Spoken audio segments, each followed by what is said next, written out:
සුබ දවසක් සියලු දෙනාටම. ඔයාලව ආයෙමත් ආදරෙන් පිළිගන්න මගේ YouTube channel එක.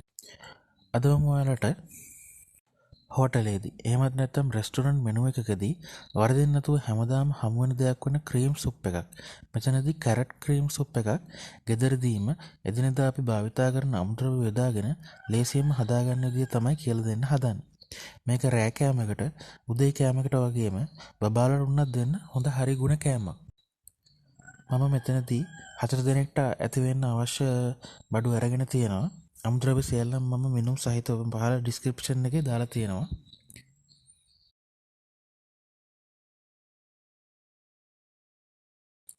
මම මෙතනදී අරන් තියෙනවා කැරට්, සුදු ලූණු, ලීක්ස් සුදු කොටස නැත්නම් වයිට් පාර්ට් එක, ගම්මිරිස් ඇට මම මෙතන භාවිතා කරලා තියෙනවා. ඔයාලට ගම්මිරිස් ඇට නැත්නම් ඔයාලට කුඩු ගන්න පුළුවන්. මම මෙතන දැන තියෙනවා බේලිස් අත්‍යවශ්‍යම නැහැ. උනට ඔයාලට තියෙනවා නම් මේක ගොඩක් රස එනවා. මම මෙතන අරන් තියෙනවා පාන් පිටි සහ බටර්. ඔයාලා මේ දෙක සමාන මිදුම් වලින් තමයි ගන්න ඕනේ. මම මෙතනදී පාන් පිටි මේස හැඳි එකක් සහ බටර් මේස හැඳි එකක් අරන් තියෙනවා. වතුර නැත්නම් ස්ටොක් ලීටර් එකක්, කිරි මිලිලිටර් 250ක්. ඔයාලට මෙතන කිරි නැත්නම් උගු පොල් කිරි ගන්නත් පුළුවන්. අපි දැන් කැරට්, සුදු ලූණු, ලීක්ස් වයිට් පාර්ට් එක හොඳින් පොඩියට කපා ගන්න ඕන. හොඳින් පොඩියට කපා ගන්න තරමට තමයි ඔයාලට මේක හොයන්න ලේසි. කැරට්, සුදු ලූණු හොඳ පොඩියට කපා ගන්න.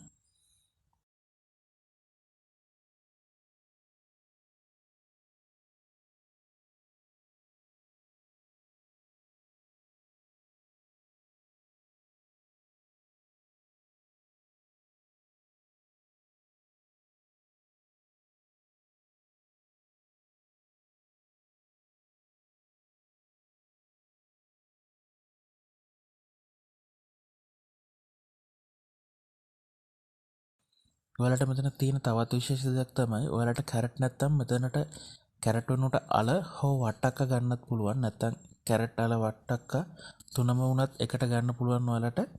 මොකද ඒ තුනේම තියෙන එකම සමානතා හින්දා ඔයාලට කැමති විදියකට ඔයාලට මේක අඩු වැඩි කරගන්න පුළුවන්.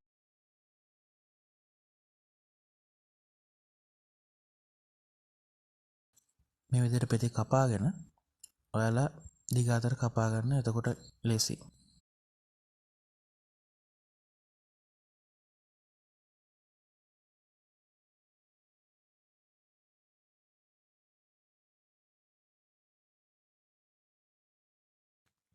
මේ විදිහට ඔයාලා මේ දේවල් කපා ගන්න. කැරට් විශේෂයෙන්ම පොඩියට කපා ගන්න. නැත්තම් ලොකු කෑලි වලට කැපුවොත් ඉදෙන්න ලොකු වෙලාවක් යනවා.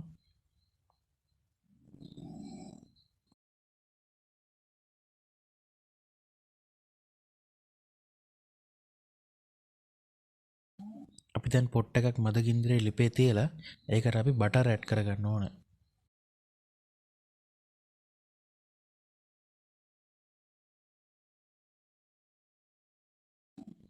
ඒක රත් වුණාම අපි ඒකට සුදු ලුණු දාගෙන හොඳින් රන්වන් පැහැවෙනකම් බැද ගන්න ඕනේ.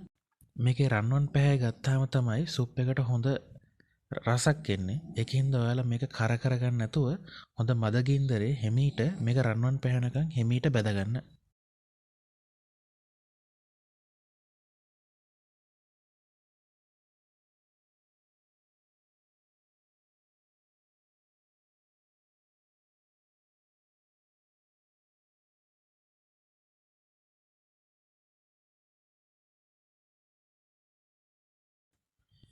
අපි දැන් මෙතනදී එකතු කරනවා සුදු ලුණු වයිට් පාර්ට් එකයි අපේ බේ ලීෆ් එකයි. මේ දෙක එකතු කරලා හොඳින් ලුණු සුදු ලුණු සමග හොඳින් කලවම් කරගෙන මද ගින්දරේ කර කරගන්න නැතුව එමෙට කුක් කරගන්න තියෙන විනාඩියක් විතර.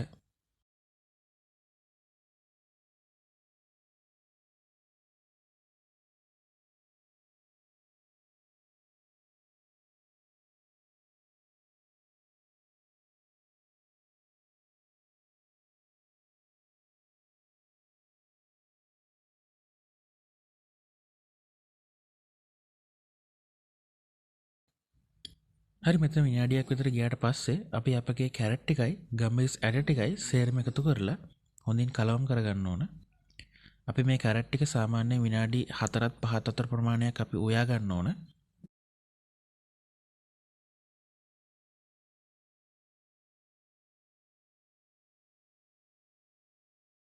හොඳින් කලවම් කරගන්න.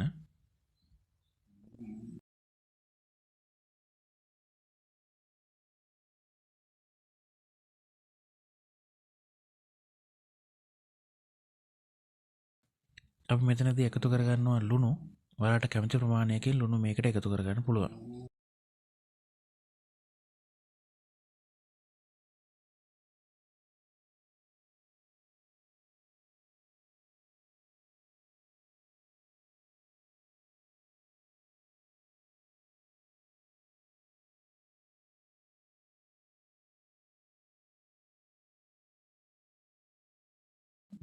අපි දැන් මේකට එකතු කරගන්නවා අපේ පිටි ටික.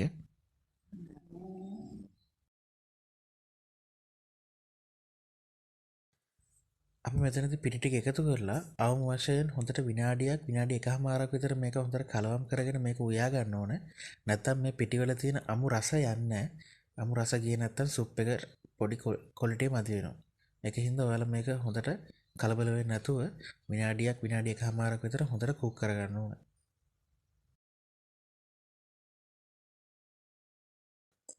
අපි දැන් මෙතනදී වතුර ඇඩ් කරගන්න යන්නේ.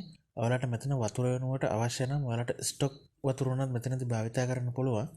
අපි මෙතනදී වතුර සේරම එකපාර දාන්නේ නැහැ.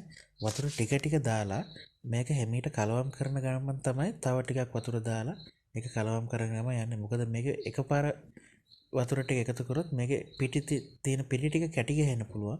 ඒකින්ද වතුර ටික එකතු කරන ගමන් ඒක හැමීට කලවම් කරන්න. ඒක හොඳට දියුණුවට පස්සේ තව ටිකක් වතුර ටික එකතු කරලා ඒක හොඳට කලවම් කරන්න.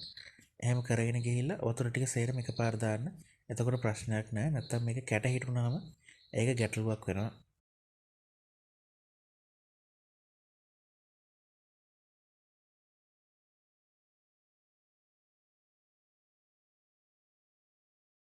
අපි මේකට අපගේ වතුර සේරම එකතු කරලා මේක විනාඩි 15ත් 20ත් අතර ප්‍රමාණයක් හොඳට මදගින්නේ කුක් කරගන්න ඕනේ. කැරට් ටික සේරම කුක් වෙනකන්. හරි දැන් අපි අපගේ විනාඩි 20 ගිහිල්ලා අවසන්. ඉතින් ඔයාලා දැන් මේක ලිපෙන් බා ගන්න.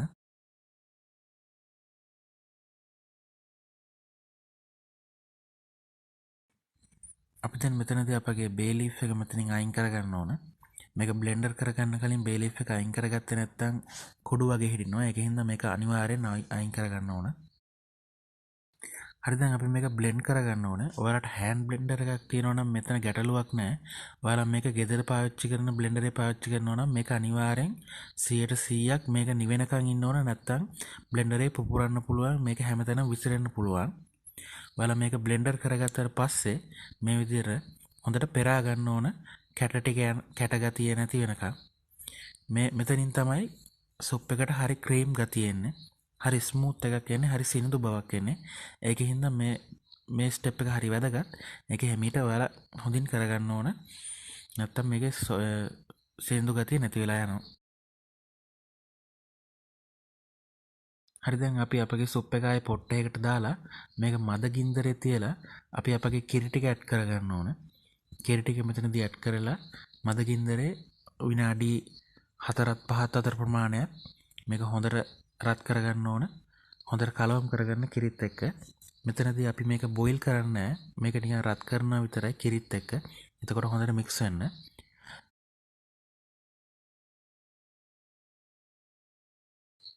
ඔයාලට මෙතන රස බලලා ඔයාලට ලුණු ගම්මිරිස් මදි නම් ඔයාලට ආයෙ මෙතනදී ඇඩ් කරගන්න පුළුවන්.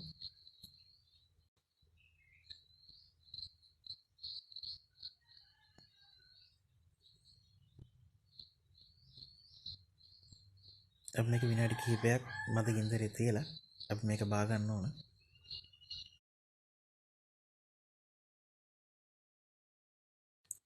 හොටෙල් වලදී ක්‍රීම් සුප් එකක එක අනිවාර්යෙන් යන දෙයක් තමයි ක්‍රූටොන්ස් කියන්නේ. අපි මෙතන ක්‍රූටොන්ස් හදාගන්න විදිහ බලාගමු.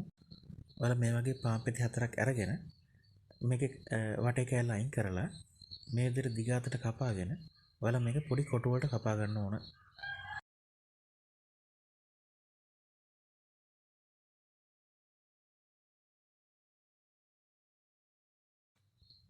මේ විදිහට පොඩි කොටු වලට කපා ගන්න.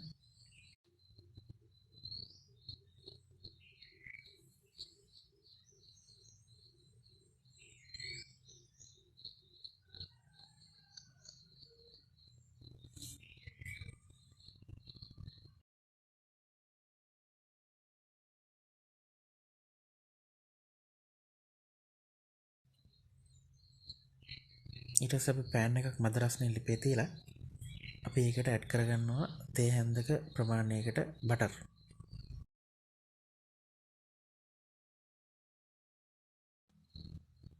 බටර් ටික හොඳින් රත් වෙනකම් මේක ලිපේ තියාගන්න. බටර් ටික කර කරගන්න එපා. ඒ වුණාට මද රස්නේ මේක බටර් ටික හොඳට රත් වෙනකම් මේක ලිපේ තියලා අපි ඒකට අපේ පාන් ටික ඇඩ් කරගන්න ඕන. පාන් ටික ඇඩ් කරලා මේ විදිහට ටොස් කරගන්න. ඔයාලට හැන්දකින් කලවම් කරනවට වඩා මේ වගේ ටොස් කරොත් ලේසියි. මොකද පාන් ටික කැඩෙන්නේ නැහැ. ඔයාලට මෙතනදී ලුණු ඇඩ් කරගන්න පුළුවන්. ලුණු ටිකක් හොඳට ඇඩ් කරලා මේක හොඳට ටොස් කරගන්න විනාඩියක් විතර, විනාඩියක් දෙකක් වගේ මේක හොඳට රන්වන් පැහැවෙනකන් අපිට බැද ගන්නයි තියෙන්නේ. මේක ගෝල්ඩන් කලර් වෙනකන් බැද ගන්න ඕන. ඔයාලා මේක හැදුවට පස්සේ මේක වහන්න යන්න එපා. ඔයාලා මේක භාජනයකට දාලා ඕපන් පිට තියන්න. නැත්නම් මේක තෙත ගතිය આવොත් මේක සොගි වෙනවා. සොගි වුණොත් මේකේ ඇති වැඩක් නැහැ. හරි දැන් අපේ සුප් එක හදලා අවසන්. අපි අටුප් එක පිළිගන්නවන්නයි තියෙන්නේ.